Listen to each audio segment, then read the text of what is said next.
Please help me welcome David Veech.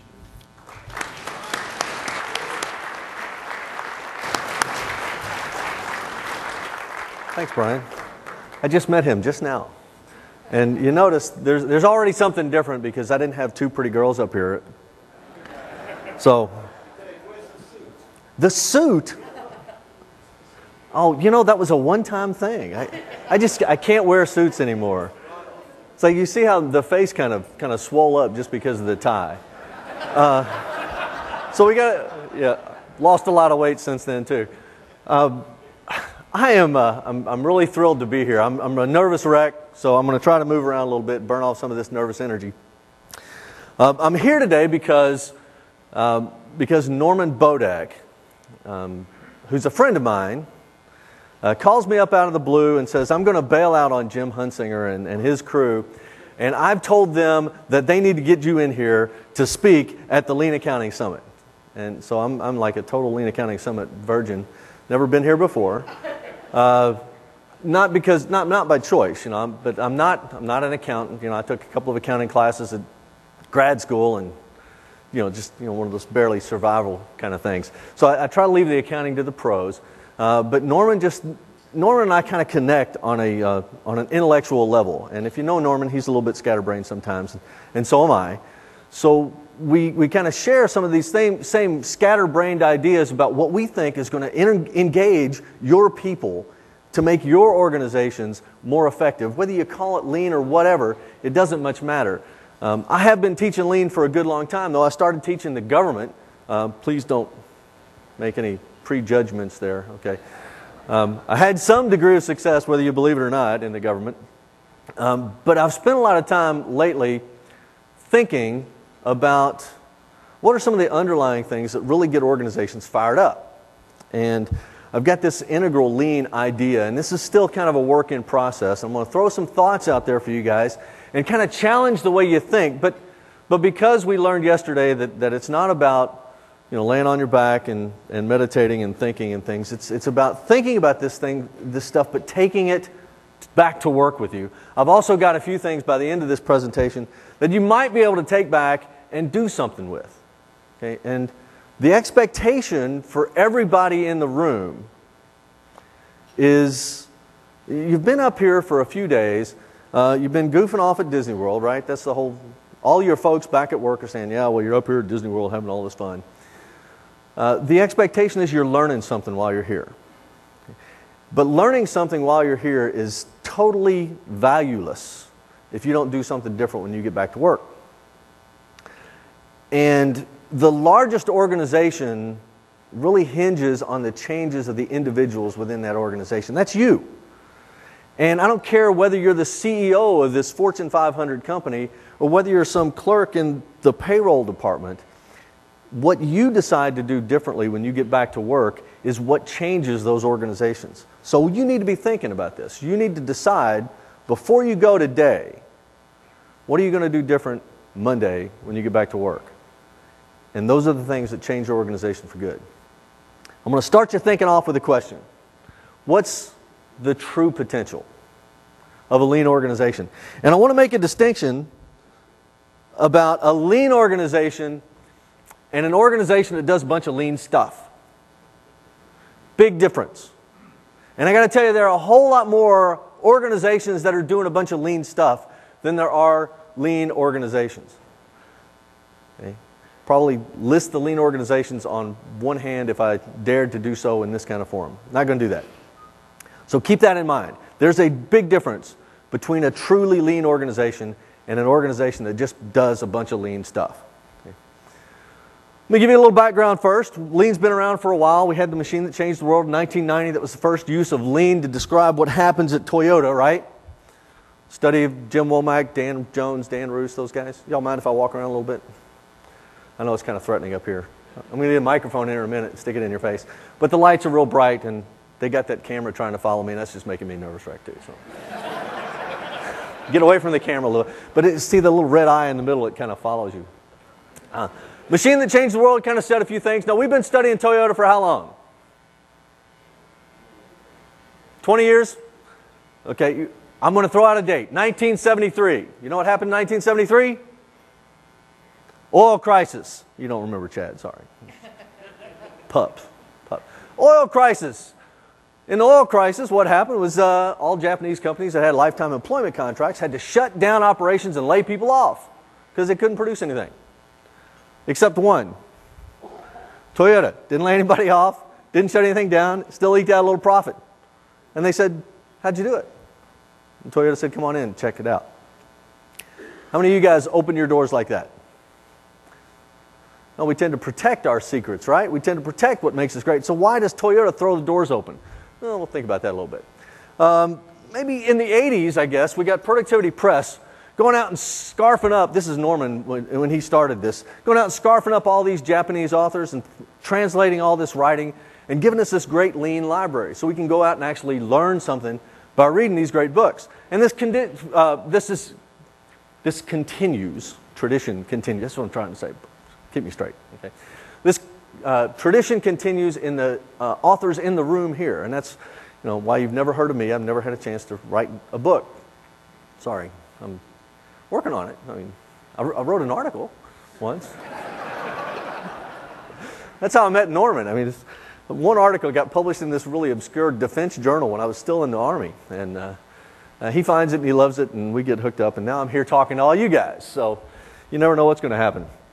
But these guys, Productivity and Lean Enterprise, give us this great library to learn from. Too many people whined about machine that changed the world being about automotive.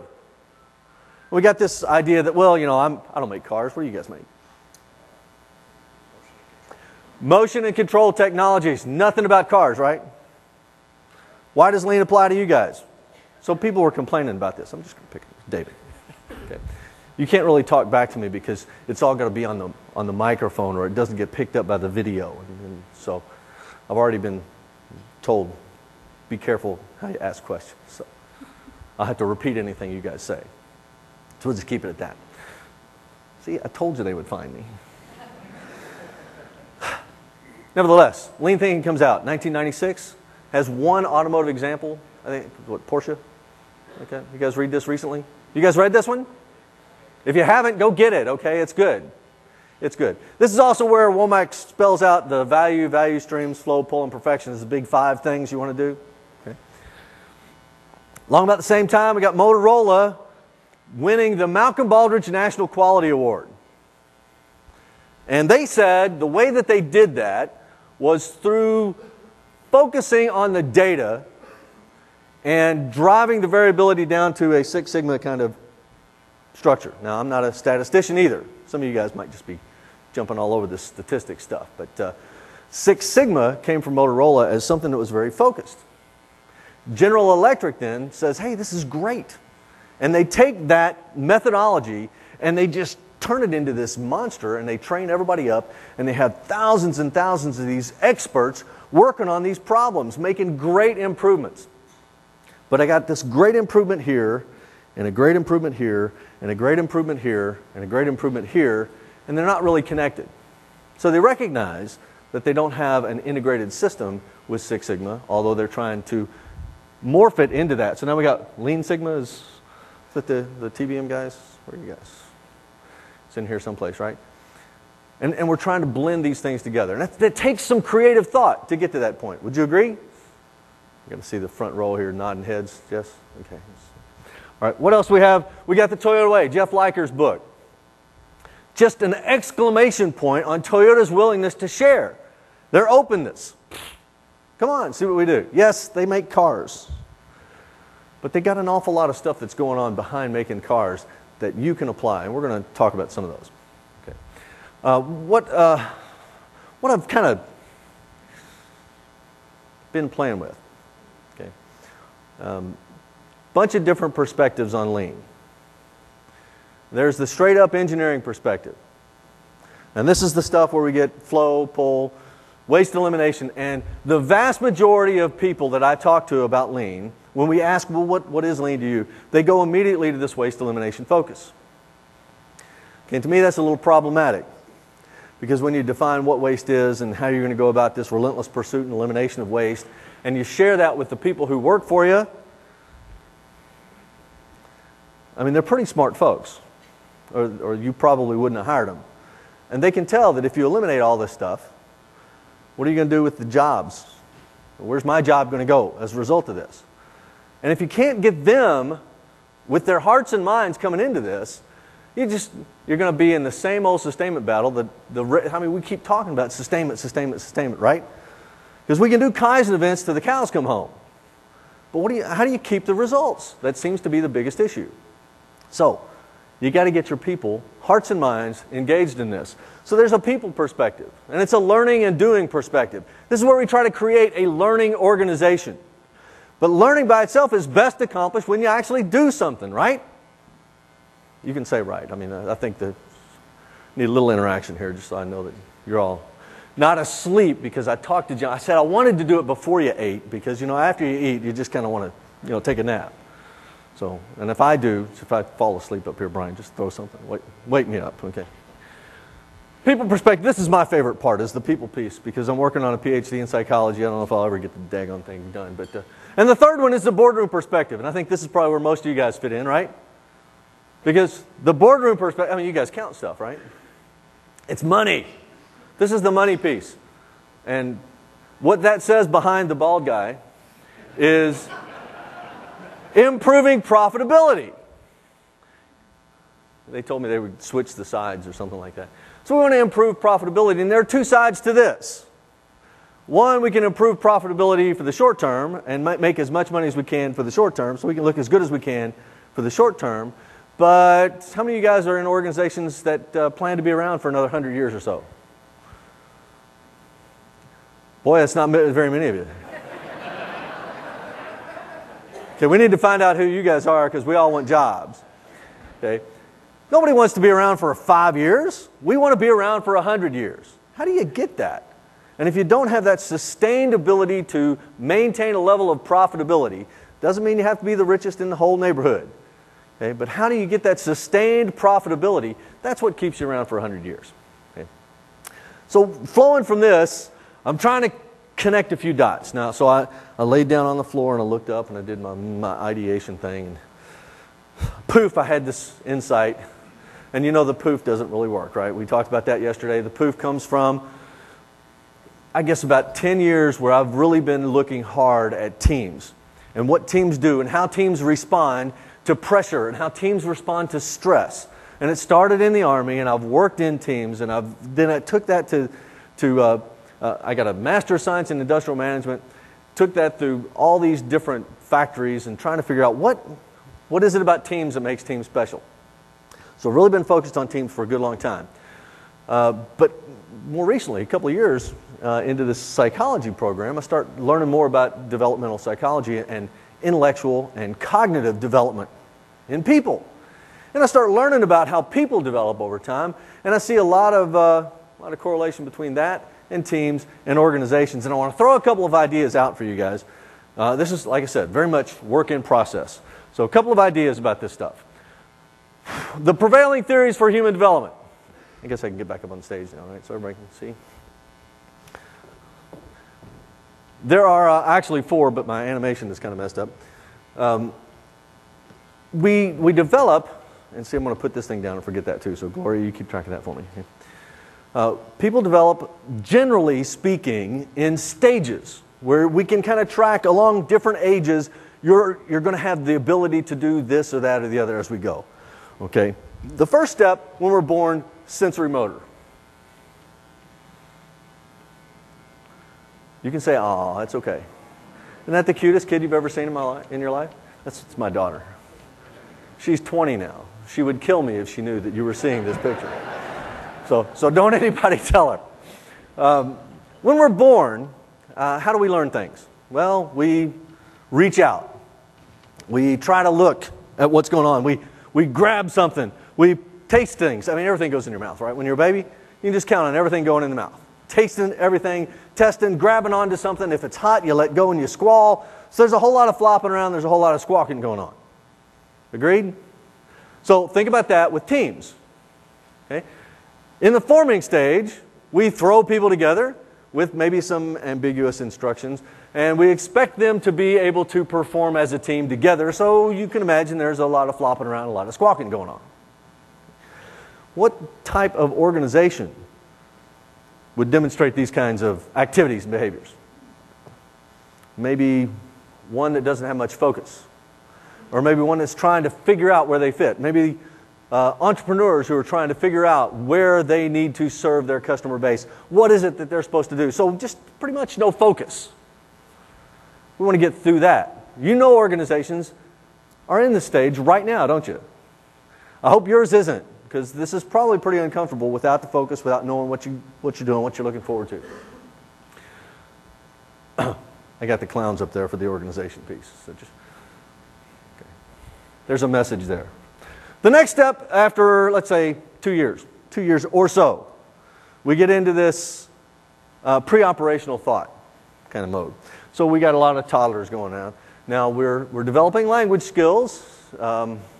We're starting some structured thinking now, but we still got a couple of challenges. Number one, the challenge with egocentrism. It's all about me. Okay, 2 years old, terrible twos. You ever hear of it? Yeah, so you know everything in the house belongs to the 2-year-old, right? And what the 2-year-old wants is what everybody else wants according to the 2-year-old. So if I want a dollhouse for Christmas, guess what? Daddy wants a dollhouse for Christmas too. So everything should be cool because it's all about me. We also have problems with conservation. The example here, let's see. I've got a picture there. Milk. Milk comes in tall bottles. Milk comes in short, fat, sippy cups. If I have the same amount of milk in both of them, it's going to look taller in the tall bottle, isn't it? So that's the one I want because it's got more. And I can't tell it, even when I show you that I pour it into the different containers, I show you that they're the same amount, you're still going to want the one that looks bigger. Same thing with a big pile of candy. Some of you guys probably love candy, right? Okay. If I have a big pile of candy right here in front of me, it's less than if I have that same pile of candy spread out over the entire table. So which do you want? Okay, you want the one that with more. Doesn't matter that somebody shows you that they're the same. We have these problems with this stuff. So, teams in this place, in this terrible 2 stage. Storming, right? So we're trying to figure out who does what. It's still very much about me and asserting my position on this team. What do I need to do? And as I assert myself, the team is going to let me know whether that's good or bad, and it's going to either reinforce or it's going to suppress those different behaviors, and we're going to move on from there. What about an organization in this stage? No? Well, organizations characterized by the meanness of this whole thing are trying to learn new things, trying to figure out what's the next initiative to get me to the next level. So how many initiatives have you guys gone through in the past, 15, 20 years? One a month, program of the month kind of thing going on? Anybody? Yeah? Is that fun? Spend a lot of money on a bunch of different things? I mean, you guys spend a lot of money on this stuff. So we're trying to figure out which direction to go. I have an idea of where I want to go. I'm asserting myself. I don't really care what you think, so I'm going to have some conflict going on in the whole organization. Is that healthy? I don't know. You got to go through it, though. Okay. The next stage is concrete operations. I like this because, in Lean we talk about concrete heads, right? Heard of that? Concrete heads? Those guys who are highly resistant? Any concrete heads in here? Just let us know right now. No? Chickens. Okay. Concrete operation is characterized by more relational thinking. So now I know that I've got to get along with other people. And there's some subtleties to those relationships. The relationships extend to things like math, where I can see that 1 + 2 = 3, and I know that that's going to be true all the time. And the reverse is true. But we still have some problems with conservation things, only it's a little bit more subtle this time. We have problems with abstractness. And I think you'll agree with me that there's an awful lot of abstractness in the world in just doing your job, right? There's an awful lot of ambiguity out there. A lot of stuff we just don't really know. And that makes everybody pretty uncomfortable with that. But simple thing, like poker chips.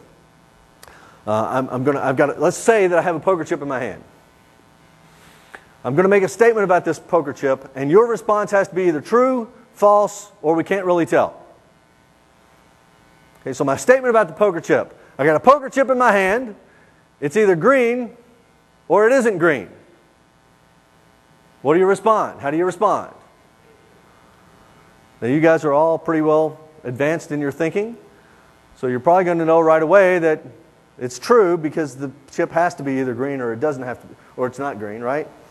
But with kids, what you're going to get is, I don't know. Let me see it. Let me see it and I'll tell you what color it is. It doesn't matter what the question really was. Let me see it and I'll tell you what color it is. So I've got to overcome some of that. I just don't trust that you've got anything in your hand anyway. So we've got to overcome some of that stuff. With teams now, with teams we can get past some of that stuff. We're in the norming stage. Okay, so now I understand these relationships a little bit better. I am starting to feel out the strengths and weaknesses of the other people in the group, starting to make a little progress, starting to have a little fun, starting to get better. Okay, with an organization in here, though, we're trying to figure out, well, what are we trying to figure out here? Let's take that conservation example. Okay? We have a problem with the poker chip as people. As organizations, we have a problem with Toyota. Yes, Toyota makes cars. I don't make cars. Therefore, lean is not something for me. Okay? Or, even worse, okay, we like Six Sigma stuff. Six Sigma gives very concrete kind of stuff. So how many Six Sigma folks we got in here? Anybody doing green belt, black belt stuff? Okay, good stuff. Excellent methodology.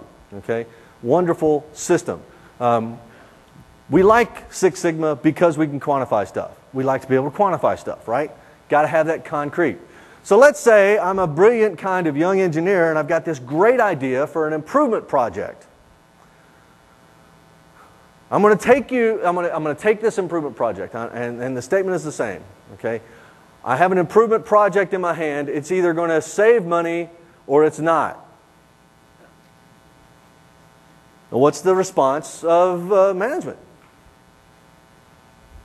Well, show me what it's going to save, and I'll take a look at your project. We might approve it if you can show me in advance what it's going to save. And that necessity of showing what it's going to save, what's the return on this investment? The necessity of seeing that has been the death of an awful lot of good projects. Now, the thing that you have to focus on is this was an improvement project. It's an improvement project. That means we're going to make something better. Why not do it? If it saves money, great. If it doesn't save money, great. It still improves something. Maybe it improved the working conditions. Maybe it improves something that people have been screaming about for years. So, do our accounting systems help this at all? You guys would know better than me. Are we driven to this, I got to have a return on this investment before I improve anything? So keep that in mind. The other thing I want to point out here is concrete operational organizations have lots of experts around. Okay? But it's kind of an expert at that 5-year-old level who thinks he or she knows how to dress themselves and tie their own shoes, and they put the shoes on the wrong feet and they have a hard time tying things. Okay, we've got a lot of great experts out there who know how to do this lean stuff. We've got a lot of folks out there who can do Kaizen events wonderfully, get great results. We can have a blast with these guys. But, and there are a lot of Toyota guys in this category too, and believe me, I live in a community where a bunch of them work there, so I know these guys intimately. They know how to do it all day long, but they have some challenges with transferring that knowledge to the rest of us. They don't really know why what they're doing works. They just know that it works. You got to trust me. Hey, just do it this way, it works. I've seen it, I know. But they can't really explain the underlying theory behind it, maybe.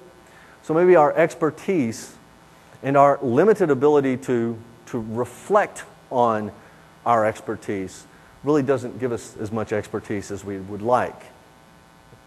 So then that leads us into the fourth stage, which is formal operations. Formal operational thought. Now you have to understand that all of us went through this kind of identity crisis when we were teenagers, right? Some of you more recently than others.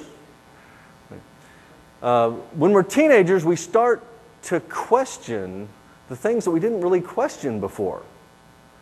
You know, when we were concrete operational thinkers, okay, and somebody told me something and I believed it, it doesn't matter whether it was true or not really, if I believed it, it was a fact. And I'm not going to back off of that fact. Well, now, I'm a teenager. Facts are all questionable.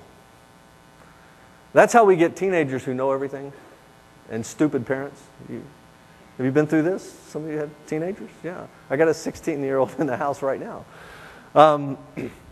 Fortunately, though, it's the same kind of thinking that gets those same teenagers to realize how smart parents are when they've had some additional life experience.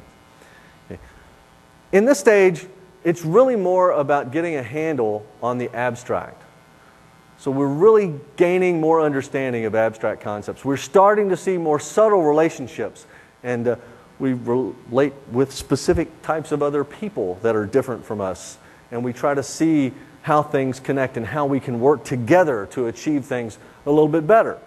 And so teams in this stage, where we're starting to reflect more on our own capabilities, can really start performing because we do this constant self-assessment of what we know. And if we do this constant self-assessment of what we know and we question what we know, that drives us then to go and learn more. And that's a good thing. Unfortunately, organizations do the same thing. Unfortunately, when there's a crisis or something, what tends to happen is that we revert back to our old way of thinking.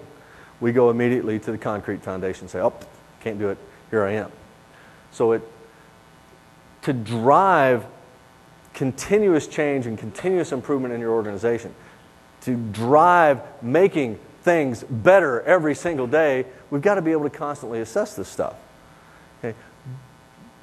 Most of the theorists out there with this developmental stuff, they are going to they're going to be good with these 4 primary stages. Okay? So once we learn how to think as teenagers, then it's all just learning from then on. Okay? But you know that there are people who go beyond this, that think way beyond just what normal you and I kind of people think. Okay, they're the weirdos. Okay, and you know these people. They're the ones who can come up with these innovative solutions to these really sticky problems. And they're the ones we try to suppress in most team environments. But we know people get these glimpses of this higher level of thinking. Okay, and that's where the integral piece comes in.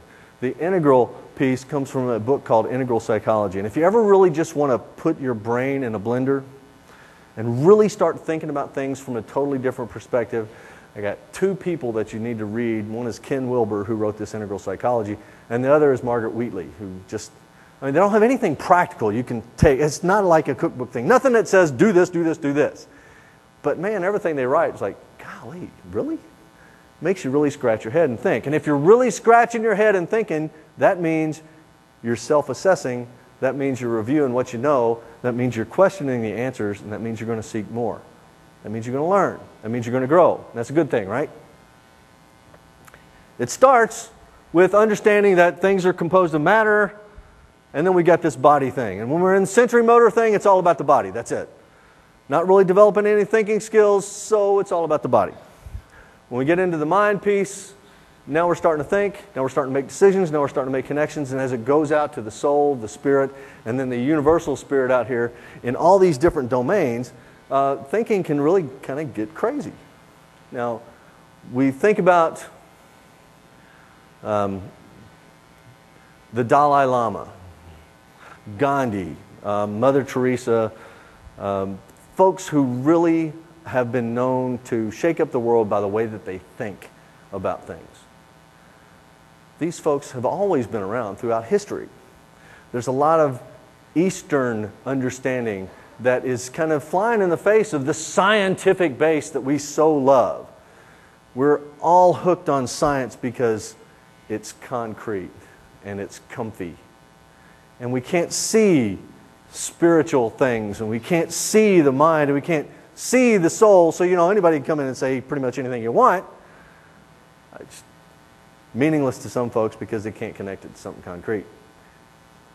Every one of us has been, at some time in our life, exposed to this higher level of thinking. And a couple of different guys call it a couple of different things. Maslow calls it the peak experience. Now, Maslow is the guy with the hierarchy of needs, right? And you saw that yesterday. And at the top of that hierarchy of needs, he's got self-actualization up there. And when Maslow was doing his thing in the 40s, 50s, and 60s, he really didn't have a good handle on what self-actualization was about. So we kind of poked around with it, and he says people go through these peaks and valleys, and he wanted to focus on those peaks. What makes a great experience? Okay. A few years later, we get a guy named Mihai Csikszentmihalyi. And I won't ask anybody to spell it, even if it's up there written down, because I wouldn't even dream of it. Saying it is hard enough. Csikszentmihalyi says, we need to have this experience of a highly enjoyable psychological state. Now, Csikszentmihalyi calls it flow. You and I call it being in the zone, right? Have you ever been in the zone? Playing sports, doing a hobby, running a really cool spreadsheet? You know what I mean. Okay. So you get focused on what you're doing, and it just consumes everything, and time just kind of disappears. And when you're done, when you come out of this state, you might be totally exhausted, but doesn't it feel great? Doesn't it feel wonderful? Wouldn't you like to repeat that feeling again and again? Be honest, it's great. So the question is, what I really want to do, my life's work, is to be able to teach you guys how to induce this state in the people that you work with. How do you get your employees into this flow state? We talk about flow all the time with Lean, right? It's all about flow. We talk about the technical stuff, how materials and information flows. I'm talking about the psychological flow that comes through this organization and the energy potential from people being so engaged in their work that they can't wait to get there in the morning. And at the end of the day, you got to go through the office, you got to go through the plant, you got to go through the lab, farming people out because nobody wants to go home. Wouldn't that be great? If you could have the energy that people bring and focus like that. So I think I've got a good start on how to do this. Okay? And it starts here. It starts with a challenge. The challenge comes from what you do, the work that you do. But to be effective as a challenge, the task that you're facing has to just barely exceed your skill level. So it has to be just a little bit harder than what you're used to. Anybody in here play tennis? I know you're working a lot, but some of you play. Okay. When you play tennis, do you get better by playing people that you can just beat the snot out of every time you play? No, you only get better by playing people who are just a little bit better than you, right? And you play these folks because you know you got a chance to beat them. It's not like they just kill you every time that they play. You know that if I just get a little bit, just a little bit quicker, a little bit harder, a little bit better backhand, a little bit better control, I can beat this guy. I know it. So the challenge has to just exceed, it's the skill level. Can we do this at work? That's what you got to figure out. How do we set that challenge? You're in a position as leaders in your organization to decide what people do, right? You get to decide who gets these challenges. And you got to create an organization that can allow for these challenges for everybody. But challenge by itself is only the start. And we'll come back to this in a minute anyway. The next thing that's critical is immediate feedback. I mean, when I do the job, I've got to know then whether it's done right or not. And that doesn't mean I need a boss standing over me, watching me do the job and say, yep, that was good. That was good. Oh, wait a minute. Oh, okay, that was good too. We don't need that. I want the work itself to provide the feedback. I want the operator, I want the worker, I want the employee, I want the team member to be able to tell whether or not they did the job right without any external intervention. I need to know whether I'm keeping up with things. So I've got to have that immediate feedback. If I go back to my tennis example, once I hit the ball, I know immediately whether it was a good shot or not, right?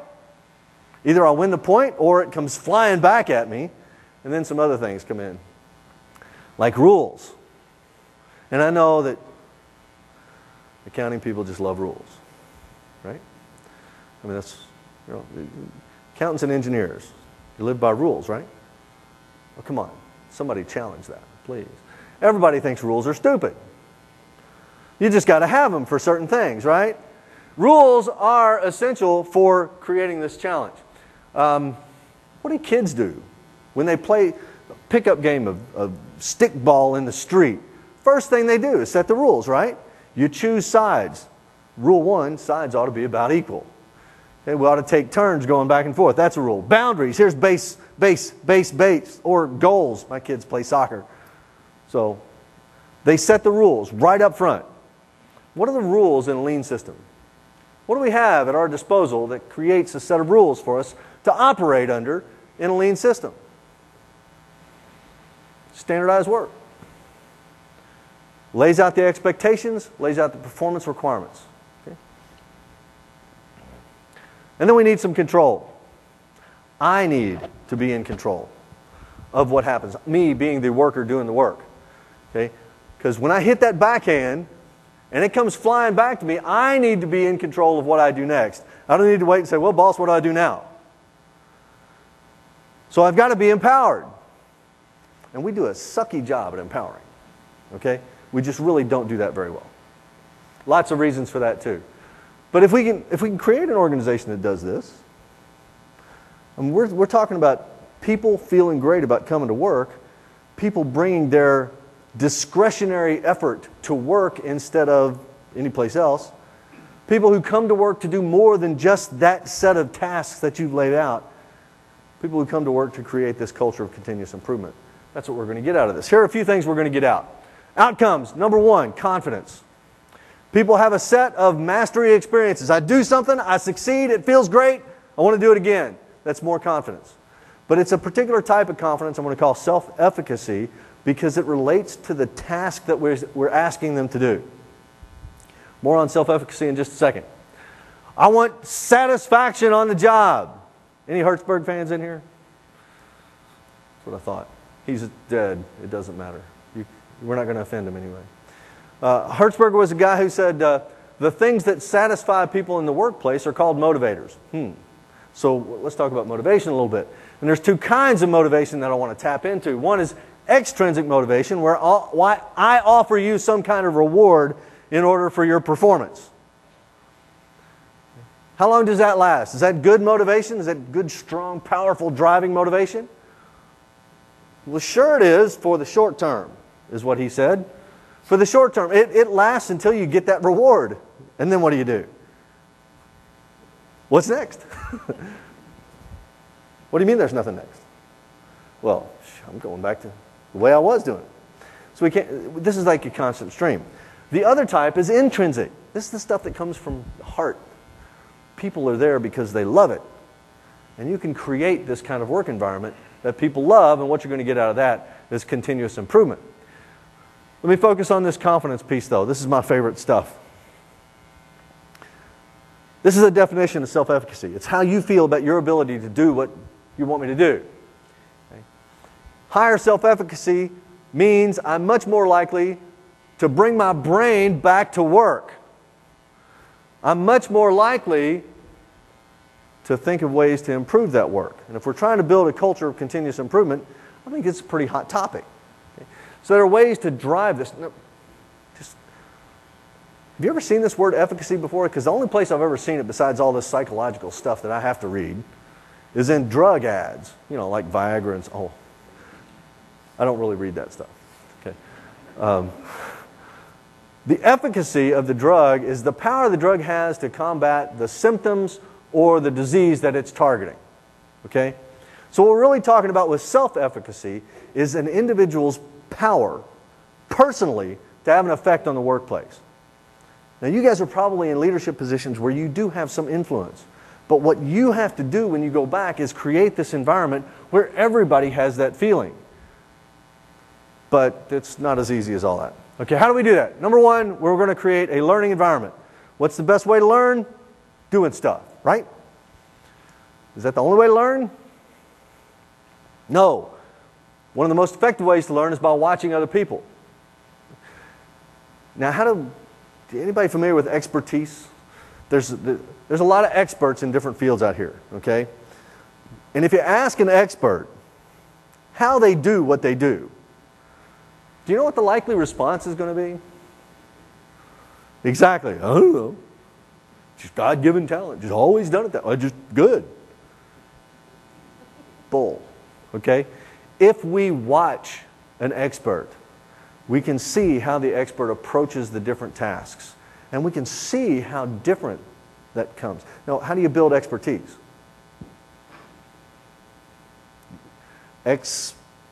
Experience, you actually have to do this. And you have to do it over and over and over and over and over, and you have to follow the same procedure every time. It's like learning a song. Some of you guys are musicians in here, I bet. You can't play a song any old way you want to, right? You have to follow the notes. So what's our song sheet in a lean organization?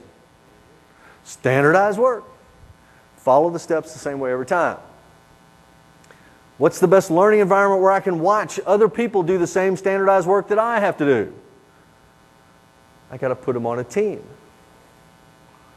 I got to have a team that's small enough where we can actually share this experience of the same work. And I know that when I do a task, I have to struggle at step 3. But when Brian does the same task, it's like watching a martial artist do his thing. It's so graceful and smooth. Or a ballet dancer. I didn't want to say the ballet dancer with you, Brian, but okay. It's just graceful and you know, he can't tell me why it's graceful and smooth, but if I watch him, I can see. And that is the genesis for continuous improvement. But it isn't just about the learning piece. It also requires some coaching. I need somebody who can provide that third-party observation point and provide that performance improvement feedback. And in a team environment, who is the most likely person to do that? A team leader. Team leaders. Team leaders are expensive, though, because they're usually direct labor folks. My God, if we don't have them doing 40 hours of direct labor every week, how can we pay them? How can we absorb all those other costs if we don't have them producing stuff? Well, what we're trying to produce is something different, so keep that in mind. We need a coach at an intensely low level. This really has to focus. But what we're trying to develop is mastery. Mastery means expertise. If you require expertise on a job, can anybody off the street do that job? Not right off the bat. When Ford designed his system, he designed it so I could take anybody off the street, 5 minutes of training, you're working. In a lean system, what we want to do is we want to build experts. We want everybody to feel like it's significant. What you're doing is significant. And we got to make it significant or they won't bring their brains back to work.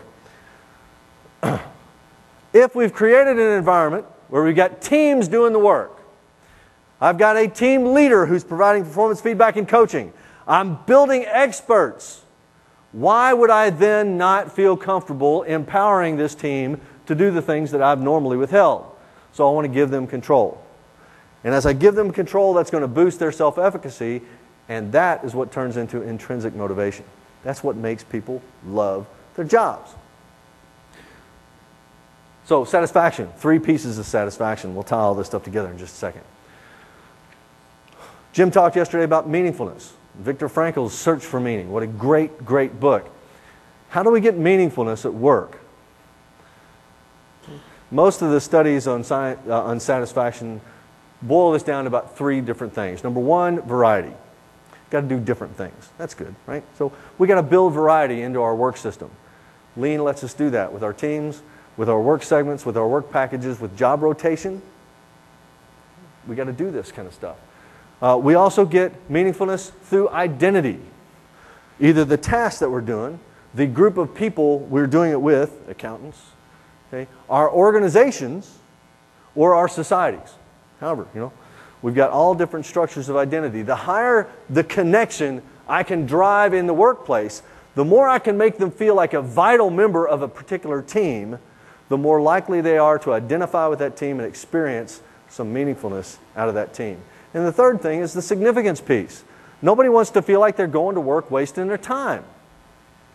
Everybody wants to feel like they're making a difference, an impact. So how do we get that in there? Well, if we told you that we're building mastery, we want experts in every job, it's obviously important or anybody could do it. The other piece is awareness. I got to know what the heck's going on. So I have to have an understanding of your expectations, and I have to have something that tells me whether I'm meeting those expectations on a recurring basis. Standardized work and engaged leadership does that. A visual management system does that. The third piece is responsibility. This is a big one. People respond positively to more responsibility when we do it right. And that's a big win, because we suck at doing this too. Okay? Because the way we usually give people additional responsibility is to give them more work.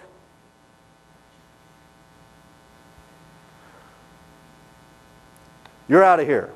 Doug, you're going to do your job and Rick's job from now on. You've got more responsibility. How do you feel about that? He's thinking. Yeah, nobody wants to have to. Oh, now, there will be a response. Well, what are you going to pay me for that? So there's some payback. So how do we give people additional responsibility without increasing their burden and without having to give everybody a pay raise? Because, God, we can't afford to do that either, right? So how do we give people responsibility without additional burden? And it comes down to planning, how we plan the day. And we can do this. It's not beyond our realm. But if we take those three things, they're just pulling it all together here. I've got my contributors to satisfaction up there, and I've got my contributors to self-efficacy down here. What I want to do is I want to show you that if you design work focusing on building self-efficacy, the resulting job is going to be very satisfying. Okay? So if I've got a focus on learning, and I've got people working together on a team, I'm building some identity, they're doing multiple tasks, I'm building meaningfulness. I've got a focus on mastery, so I'm meeting that significance piece. I've got coaching providing that performance feedback, and I've got control systems that provide awareness. I'm giving them more control because they're masters now, so they've got additional responsibility. So I don't have empirical proof for this, but does it make sense that if I design a job to build self-efficacy, it's probably going to be satisfying? Can I get a witness? Can I get an amen? All right, thank you. Tie those together. What did I say we were going to get out of this higher self-efficacy? Intrinsic motivation. What do we get out of intrinsic motivation? How do you know when somebody is motivated from the heart? What are they going to do? What are they going to be like? What are they going to say? What are they going to bring to work? They're going to bring their brains to work. How do you know they brought their brains to work? Has anybody brought their brains to the conference here? Checky. How do we know if you brought your brains to work? Because they engage, they participate, they talk, they share, and they have ideas. That says ideas behind the bald guy. Okay? Not only do they have ideas about how to make things better at work, because now they have the skills, now they have the control, now they have support systems in their teams and their team leader, they also have the initiative to act on those ideas. Matthew, you're from Cummins?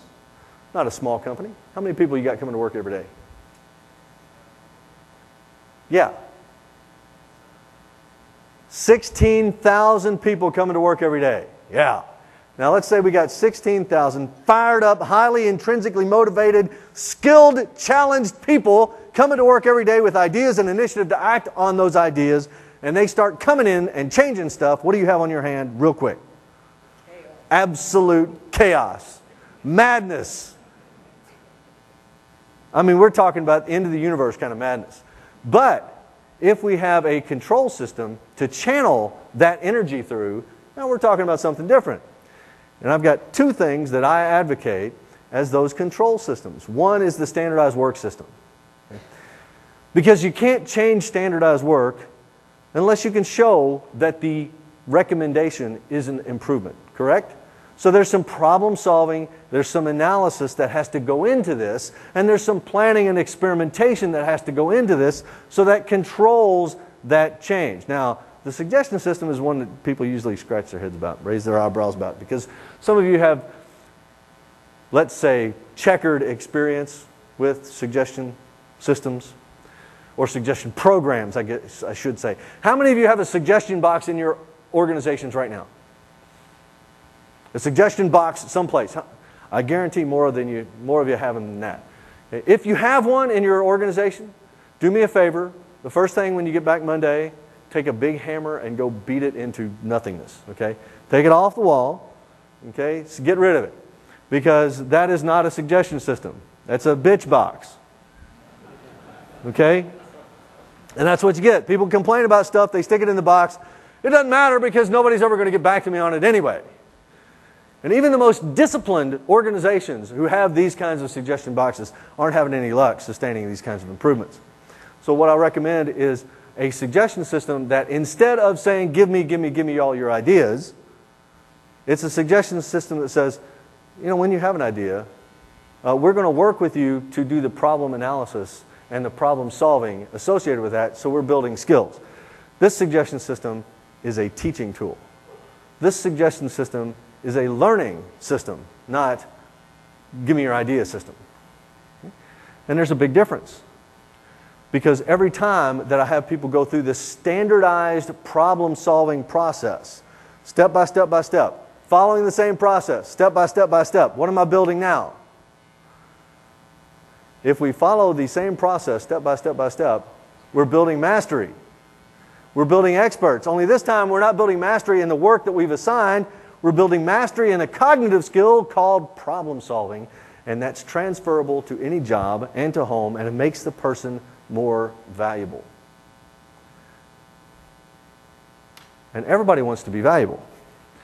So we've got this big lightning bolt to build mastery. So I'm building mastery. I've got a great job. I'm satisfied at work. That means I'm motivated. That means I share my ideas and I act on those ideas. And I channel it through this learning system of mine, and I'm building more mastery. So what I end up with is this upward spiral of performance in the organization. Sound cool or what? And it all starts with how you, as leaders in this organization, design the work that you want people to do. So, what's our true potential? Who knows? The true potential of any organization is limited to the potential of its people. What determines your potential? So, think about that for a minute. We'll keep on going. I got a personal to-do list for you to take home with you. Okay? And burn this off when it comes out on the CD. Print it out, laminate it, put it someplace where you see it every day, because this is the kind of to-do list you never get to cross anything off of. Number one, your responsibility is to be the model. What you do Monday, people are going to see. If you decide to do nothing on Monday, that's what you're going to get from everybody else. So be the model. Lead by example and build trust. Now we can say build trust. Building trust is something that people kind of bandy about. But there are some specific steps involved with clarity of expectations and communicating your expectations and working to satisfy the expectations of the other party that are key to building trust. Another big chunk of that is the scariest piece, because we've got to make ourselves vulnerable to someone else's performance if we're going to build trust in an organization. So you're going to have to get away from all this quantitative analysis crap and take a leap of faith with a lot of things in Lean. There's no way to quantify some of the things that you're going to have to do if you really want to create this organization that's going to launch you into the next century.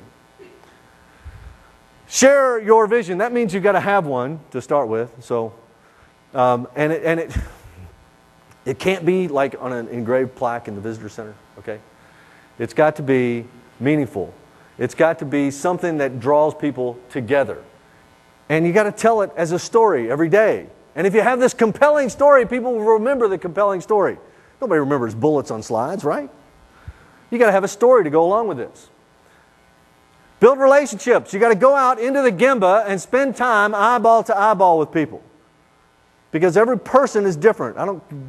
All these stages of development notwithstanding, every individual is different.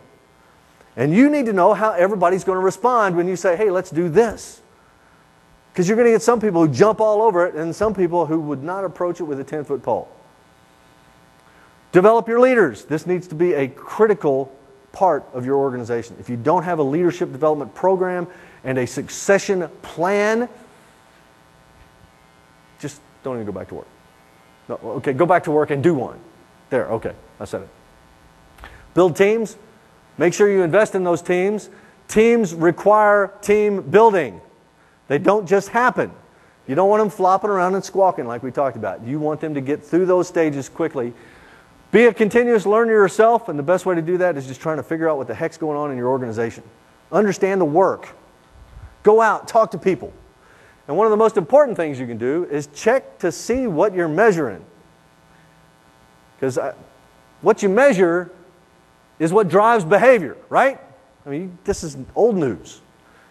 If you're measuring the wrong stuff and you're getting the wrong behaviors, so we got to connect and correct. Stay positive, because your attitude is what drives this. Now, I don't mean you have to go around skipping out, handing out daisies and group hugs and all that stuff, okay? But if you can't be positive about where your organization is going, that means you, personally, if you can't be positive about the direction your organization is going, then you need to get the hell out and find another job. Because you're only going to be a barrier to everybody else who wants to make a big difference. So if you can't be positive, that doesn't mean you can't have a bad day every now and then, but if you can't be positive about the direction of your organization, hit the door. And just when you think you're done, do it again. Do it again. But the underlying all of this is a message that says the first thing you need to focus on isn't improving your processes. The first thing you need to focus on is improving your people. You give your people the skills. I was hoping she would do that. You give your people the skills they need, and they'll improve the processes way better than any of your accountants or engineers or managers or anybody else can come up with. Equip them and turn them loose. Okay. We got 5 minutes for questions, but I don't have any microphones out here. So I'll tell you what we'll do with the questions piece.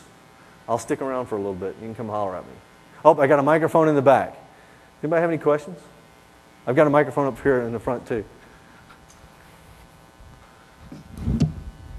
No questions? Everybody's just thoroughly overwhelmed and amazed? You can't wait to get to Gene's simulation? What?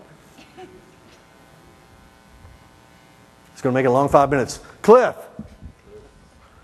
And just because you're asking questions doesn't mean I have answers. So, just so we're clear. Can you give us any role model companies, benchmark companies who you think do this well today? And if your answer is none, that's okay. I will say this. I will say the organizations on Fortune's best places to work is a good place to start.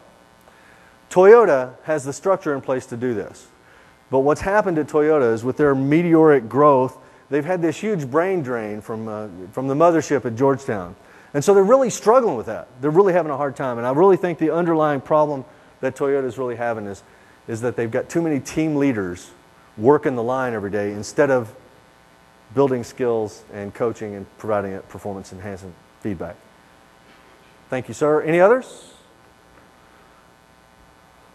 Everybody has to go to the bathroom, don't you?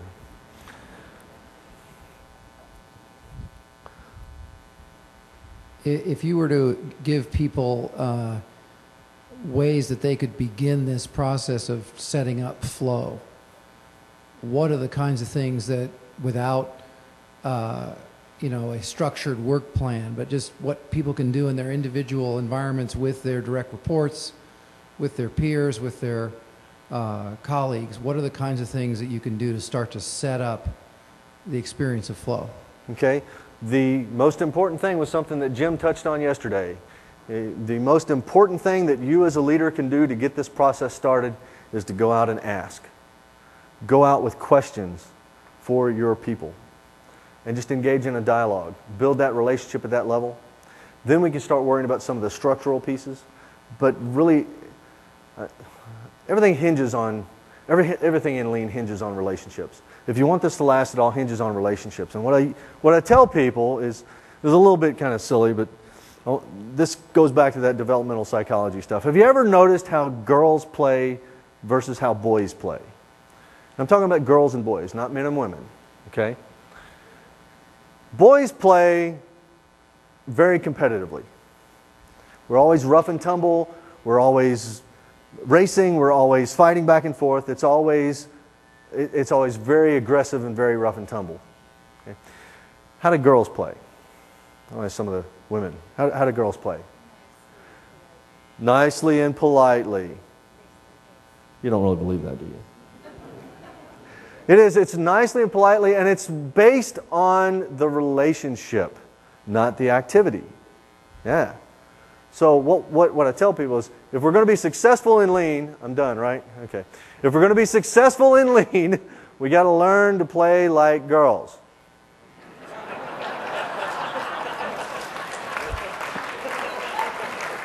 Okay? Because it's building relationships, and that goes fundamentally against what men are about. Okay? So guys, learn how to talk to people.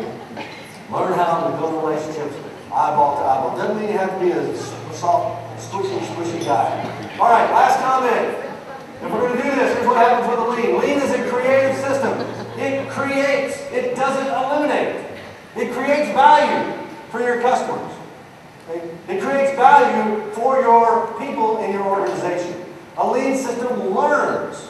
It's a learning organization. It's a daily learning journey. It pursues a common vision that gives everybody that shared purpose and gives somebody something to look forward to. It leads change. It doesn't react to everybody else. It puts you in the driver's seat. It solves problems. But even better, if a good lean system is really working, it anticipates those problems and eliminates them before they happen. It serves its people and community. So we're going to improve our people, involve our people, respect our people, serve our people and our communities, and I guarantee you'll get some success. Thank you guys for taking a few minutes.